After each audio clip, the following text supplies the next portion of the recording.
Alam, buksan mo yung pinto. May katok ng katok eh. So, nag-record ako kanina ng pagkatok sa gate namin. Ito, tinan nyo.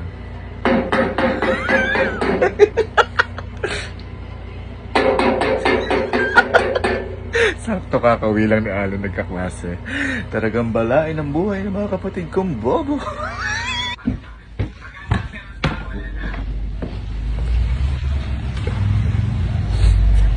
Ito na nalalagay sa basurahan.